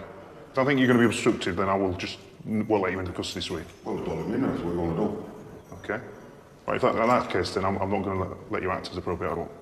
All right? I'm going to let you defend your team to do that.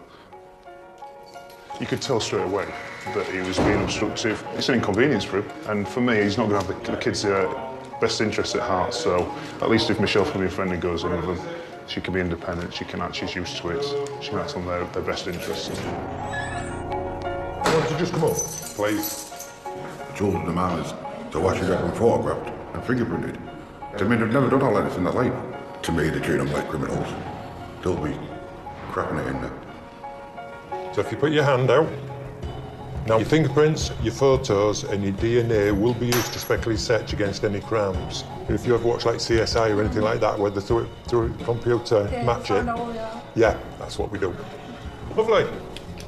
And if you just want to step to us. It may be the 15-year-old's first time in custody, but it's new to her dad being on the outside. This way. Yeah, I've been in and out of big places all my life there enough. And I got put one was 10-year-old. Was in catch, I was 18. I was in and out of prison till I was 34. And then the day it's got parent being in there about me being in there. And then I think to go mad. Because like he's overprotective of me. He must have stopped my pocket money though. I usually like this. I usually go quiet and stay in. Shouldn't have done it in the first place. It's just a mistake.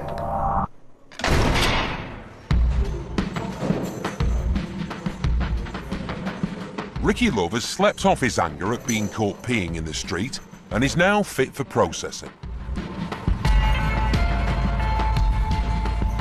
Ricky's a hard man with a long criminal history, but recently things have changed and he's beginning to see the value of family. When was your last in, Ricky? A while ago, I was was in it? for a robbery about a year ago. Didn't do it, we got no further. So you haven't been in for a while, yeah? Been out of prison 2 years and all this. I've been in and out, it's 10 years. Getting fed up of it? I now have had a son, no. How old is he?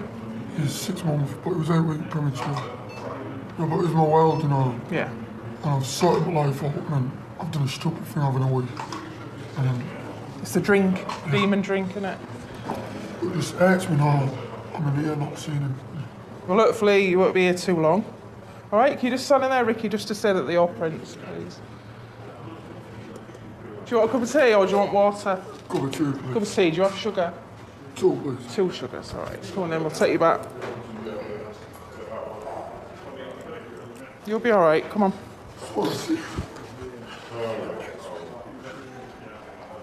Just treat it as a one-off.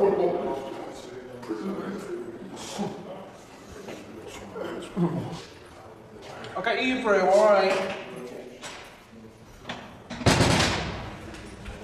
I've been in and out of jail the last 11 years, in and out, you know, and this is where it's led me, but the most important thing in my life now is my son, and that has kept me out of prison for a year, nearly 2 years in August, and it's made me proud of myself. It's kept me off drugs. He's sobering up a bit now. I think he's maybe just been silly, urinating in the street. He wants to sort of get back to his son, so I think the sergeant's going to arrange to get him out of here as soon as he can. So I'm bringing up 2 girls, what aren't my girls, to my girlfriend's girls, but they call me Dad. That means the world to me. That's what I want in my life from him. You know, it's always been up there, like you always say, I'm never going back. But you do end up going back. But I've got everything not to go back. And this is why I'm angry with myself for having a stupid wee. Here you go, Ricky. I'm going to have a word with the sergeant about what's happening with you, all right? Because you've come off drink a bit, haven't you? Just watch that, because it's really hot. Yeah, so I'll come back and tell you what's going to happen. A brew does wonders for everyone. Even the girl's dad is starting to see sense. He's calmed down a hell of a lot now. He needed a cup of tea with some sugar in, so I'll give him that, which seems to build bridges. I'll let you know as soon as we know. All right. I think he's appropriate now. Cup of tea, it can turn anybody around. Nice cup of tea. Let's come through. Absolutely. Do you want to leave your hat off? I don't think you'll need it, is there?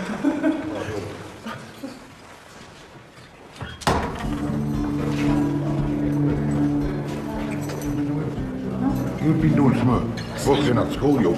Yeah, no, I see. Never mind, you know.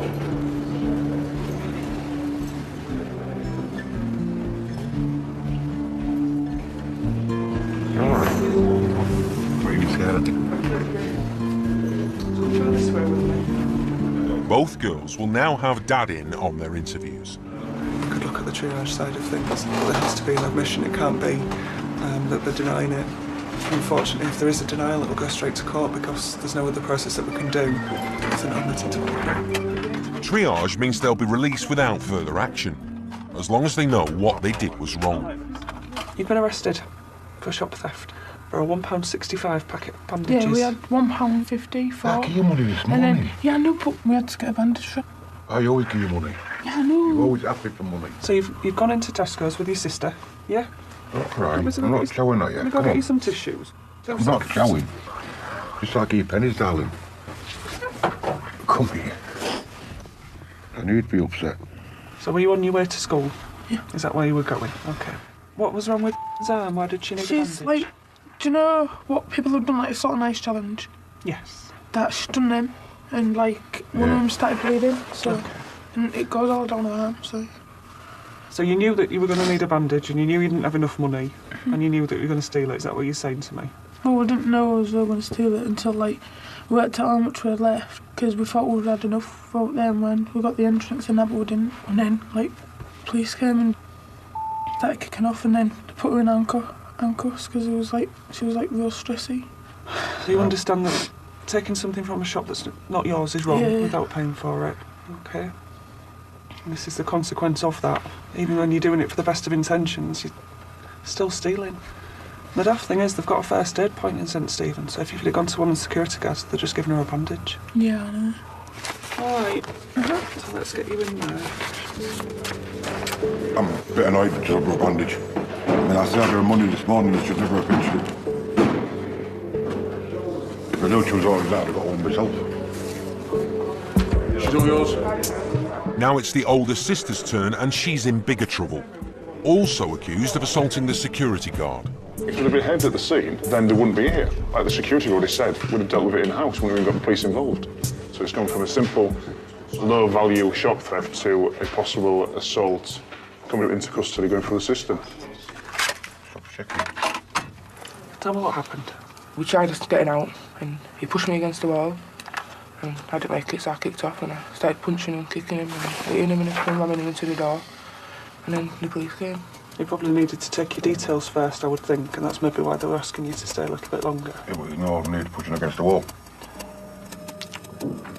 I understand that. I just need to talk to you about the allegation that's been made against her at the moment, okay? Yeah, but so you're saying allegation against her. End of the day, he's done what he's done. They're allowed to. No, he's not allowed to do it to a minor. They're allowed to detain. I've got the right to go across there and knock his big head off. No, you haven't, Andrew. I have. Andrew, can I ask you to calm down, otherwise I'm going to ask you to leave the interview and leave the custody suite, okay? But do you think that behaviour that you showed there is appropriate? I don't know what happened to me, but just got a bit angry. Yeah. First time I've done it. When you're nice to people, like you're being nice to me now, and you know you're talking to me quite respectfully, I'm talking to you quite respectfully, you get more out of people, don't you? I don't need to tell you that assaulting somebody who's trying to detain you for a criminal offence is wrong. I'm sure you understand that, don't you? Yeah. Andrew, my advice to you would be, do not go around and punch him. That's what I want to do. I know. But we all want to do things, don't we? And we can't do them. Otherwise you're going to end up in here, which is of no use to these two, is it? It's not very scary. But I honestly thought that they would either deny it or Dad would be a little bit more obstructive than what he was. But he was all right until the second interview, so we did okay, really. Okay. Both of them have got no previous convictions, so I'm going to look at speaking to the youth offending team at the disposal of way of triage. Hopefully that's going to be a bit better than taking them to court. And they're definitely banned from Tesco's as well, so the outcome there's a bit better. I'm just hoping Dad don't go in.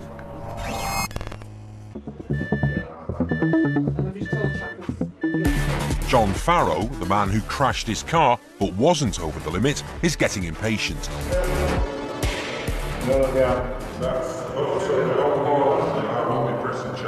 Okay. I actually placed the left. This has all been explained to you, hasn't it?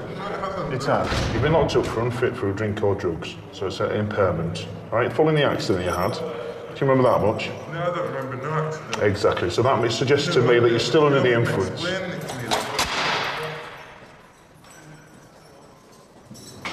He started trying to tell me what to do, but there's only one gaffer in here, and that's me, so I don't like it when people try and tell me.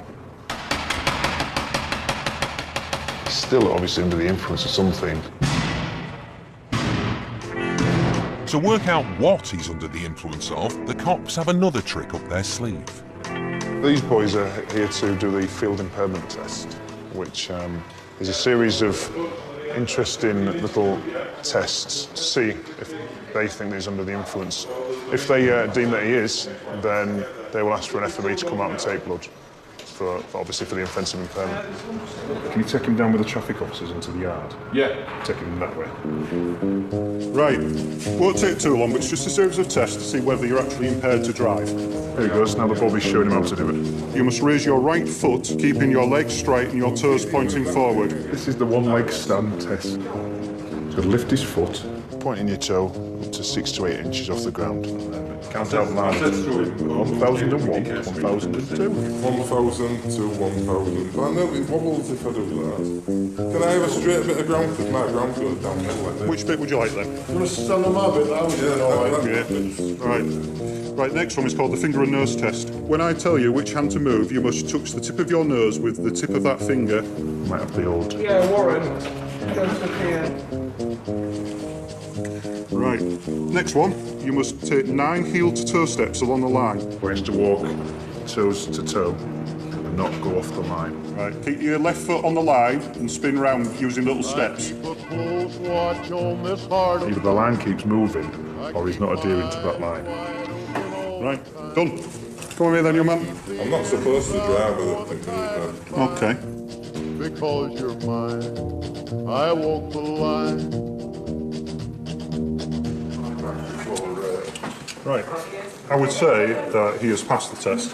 The items that he has filled are not down to his impairment, but mainly down to his lack of possible mental capacity to understand what is meant of him. So I would say that he isn't impaired, based on this test. So I think he's certainly under the influence of something. I would suggest that a blood test would be a more accurate reading of exactly what's in his system, and a doctor's statement to indicate whether he feels he would have been impaired at the time of driving. From my observations about the test, it looked like he may have failed it. However, the bobbies have come back and said that he's passed. They still think he's maybe under the influence of something, which would coincide with the fact that he said he's under medication and he's had some today. But Mr. Farrow is now refusing to cooperate anymore. Been in and trying to be given blood. He's in there a while. He's refused to give urine. He's refused to give blood. Therefore, we're going to keep him in custody until the morning, until he's fit. Let the medication wear off. Then he'll be fit to be spoken to and fit to be charged as well.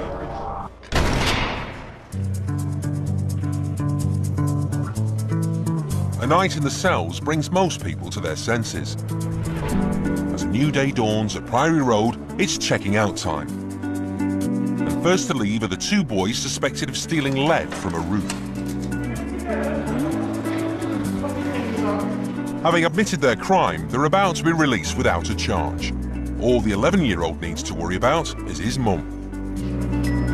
Your property. Is it yours?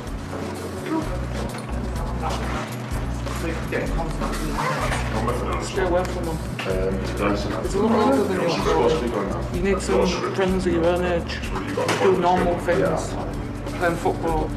You don't want him to come back. It's not the environment that you want a small child to basically be in. While you're on bail, you don't want to commit any more offences. All right. Don't think he will commit any more, to be honest. Very neat writing as well. You could tell he was still scared and he was thinking about what he's done. I don't really think that he's going to commit any more further offences, really. I know sometimes we could feel sorry for him, but he's still a serious message that we don't want him back, really. And I think Mum's going to give him more punishment than we can.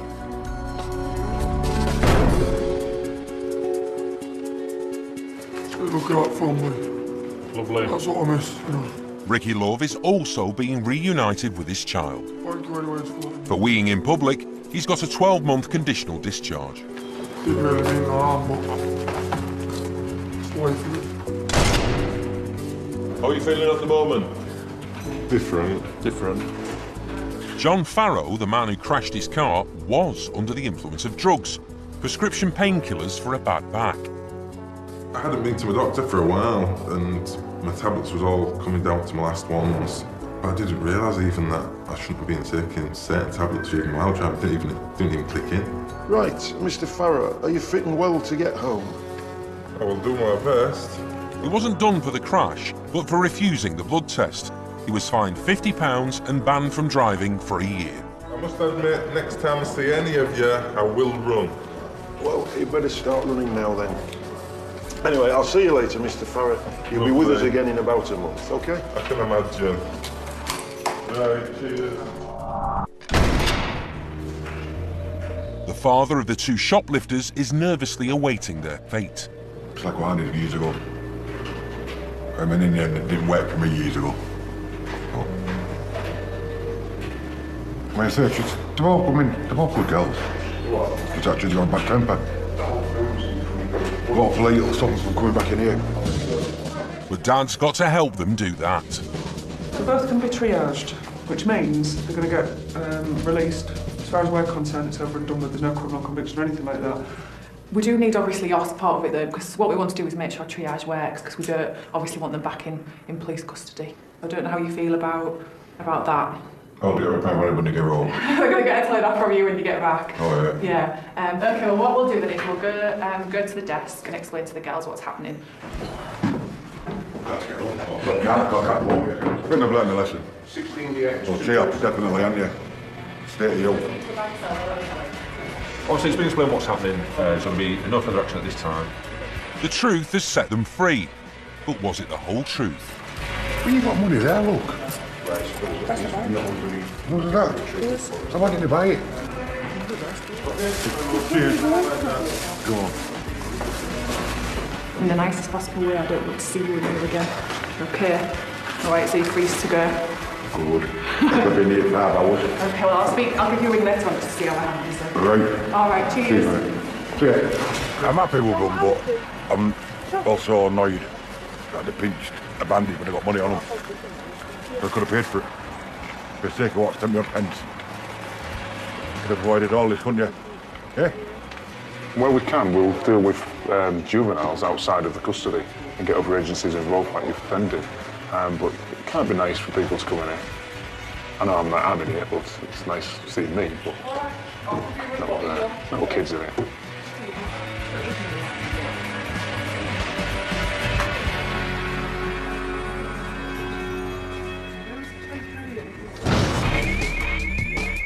Next time, it's shut down in the lockup.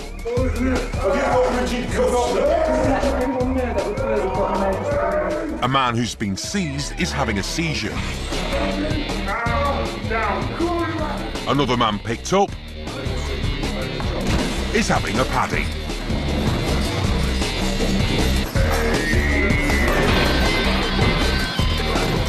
And if you value your freedom, assaulting an officer isn't the best course of action, no matter how rock solid your defence. Well, I tell you what, I've read some fairy tales.